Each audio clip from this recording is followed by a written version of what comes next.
Bom, vamos ver. Olha, isso aqui parece, nesses tempos de inteligência artificial, essa foto realmente sensacional. Parece inteligência artificial, mas não é não. Esta foto foi uma foto do fotógrafo, do repórter fotográfico Orlando Brito, um dos nomes que marcou a época na fotografia jornalística brasileira, morreu ano passado, se eu não estou enganado. Essa é uma foto de Bolsonaro com os militares. Lá na frente, vocês estão vendo? Tá o Mourão e tá o Heleno. E atrás, 2 comandantes militares. É uma foto muito impactante, e ela tem a ver com esse clima de hoje, né? Os milicos por trás, empurrando o Bolsonaro e agora entregando ele às feras. É muito interessante essa foto, ó. Vou botar agora ela mais aberta. Olha aqui, ó. Aqui é uma foto interessante porque ela meio que mostrando quem é que manda para valer. Quem é que manda para valer? Então, eles estão com esses bastões, são chamados bastões de comando. Quem tem esse bastão na mão todo mundo olha e fala, bom, esse é general, esse manda de verdade. Então, parece que a gente vai vendo esse processo hoje em que a cúpula militar, constituída por generais, almirantes e brigadeiros, vem costurando uma versão do golpe na qual a cúpula, a estrutura militar, busca sair-se intacta e, na prática, anistiada. Né, agora, dá para ver essa outra foto também maravilhosa, essa não do Orlando Brito, né? Esse Bolsonaro, cara, vocês têm um olhar fascista, esse aí é um olhar fascista, né? E aí, essa coisa dele cercado, lembram-se disso, né? No governo dele, o cercado o tempo inteiro para os militares, o que havia era uma simbiose e um interesse cruzado deste ex-militar, Bolsonaro, com os militares da ativa para manter o poder no Brasil e se vingarem da esquerda e da democracia brasileira. Pois bem, o que está rolando? Os dois dos 3 ex-comandantes militares, um deles era abertamente golpista, que era o comandante da Marinha.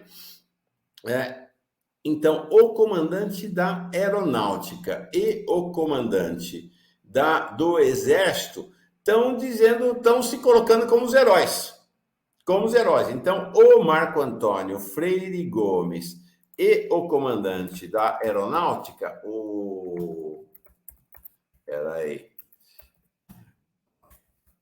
O nome dele aqui escapou. O tenente brigadeiro Carlos de Almeida Batista Júnior, depois, 2 semanas atrás, o Freire Gomes depois ontem, e eles estão convergindo na mesma versão, que é a de que tudo foi coisa do Bolsonaro e que eles agiram para impedir o golpe.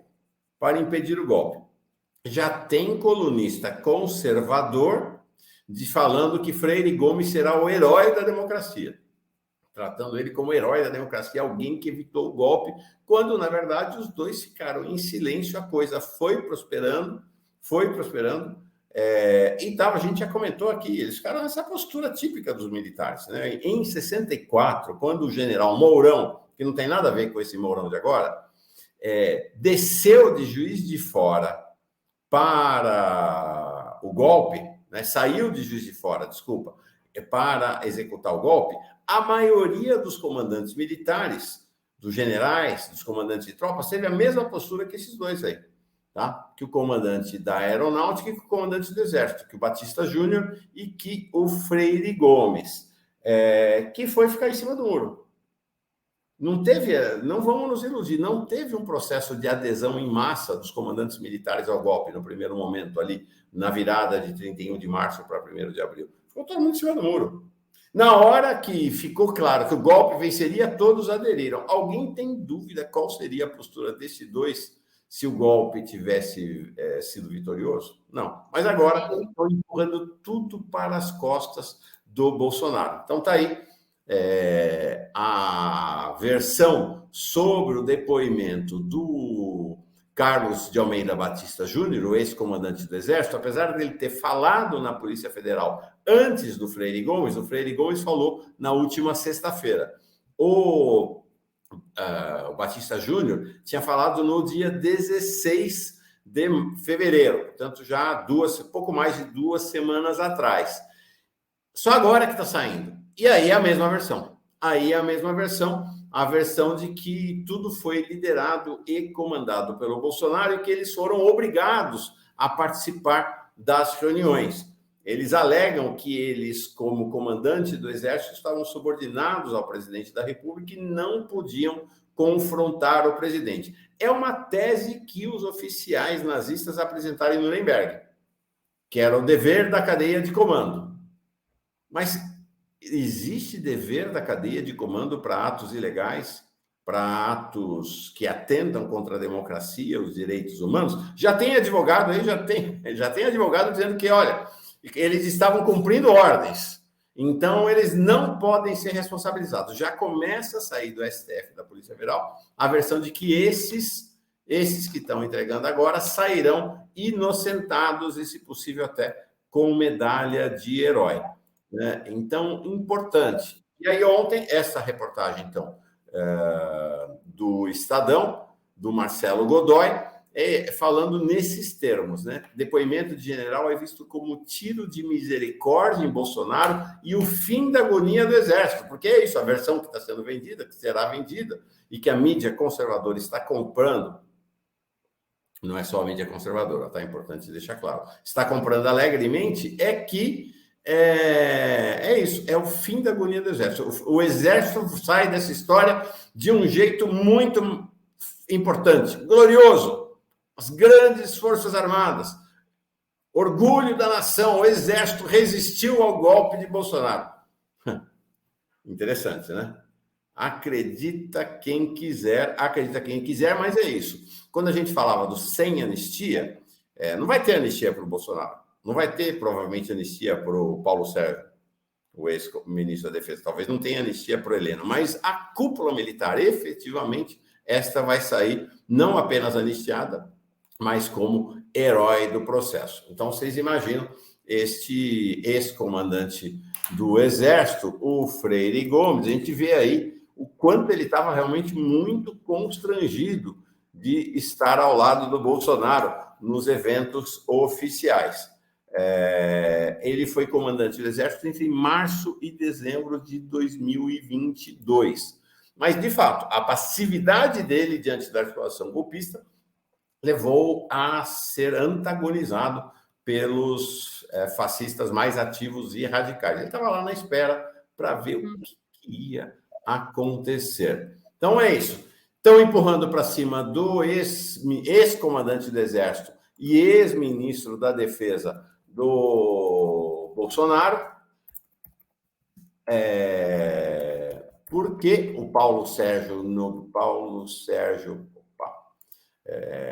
tá aqui. O Paulo Sérgio. Meu Deus do céu, Maurão e sua memória. É o Paulo Sérgio Nogueira? Ele mesmo. O Paulo Sérgio Nogueira, tá certo? O Paulo Sérgio Nogueira, ele mesmo.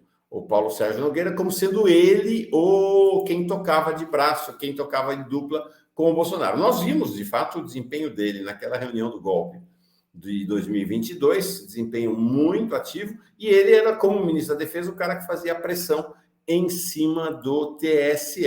Então, é ele, é o Augusto Heleno, é para esta turma que vai sofrer. É isso aí. Todo mundo solta a mão de todo mundo, como eu sempre falo aqui.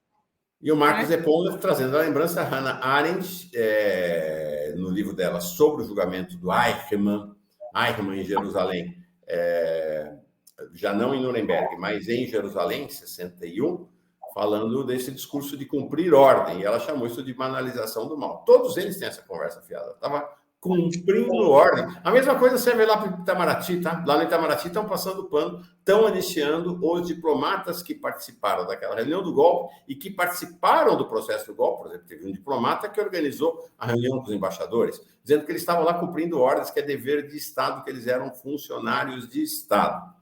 Né? Agora, eu digo para vocês, todo mundo pode dizer não. Nas prisões aqui, debaixo de tortura, quantos militantes, heróis, esses sim, heróis do povo brasileiro, disseram não? Muitos deles, centenas deles, pagaram com sua vida pelo não. Agora, essa turma vem com essa conversa fiada. Eu sou funcionário do Estado, tenho a estrutura, eu não podia dizer não. Como não podia dizer não? Em primeiro lugar, é o seguinte, por que aceitou o cargo de comandante do Exército? No governo Bolsonaro, que era um governo de perfil fascista. Por que aceitou o cargo de ministro das Relações Exteriores no governo Bolsonaro, de secretário executivo? Inclusive, eles não deixariam de receber salário. É diferente de quem diz não na tortura, ou mesmo na cadeia comum. Quem diz não, não fui eu que roubei. Esses sofrem com a tortura e com a ameaça da vida. Essa turma nem salário seria interrompido se dissesse não. Agora, isso tem um grande acordão a caminho, gente. Vamos ficar espertos e espertas. Vai condenar o Bolsonaro? Vai. Tem que condenar o Bolsonaro? Tem. Tem que condenar o Mauro Cid? Tem. Tem que condenar o Augusto Heleno? Tem. Tem que condenar o Paulo Sérgio Nogueira? Tem. Mas são só esses? São só esses? E o resto, então, vai posar de herói?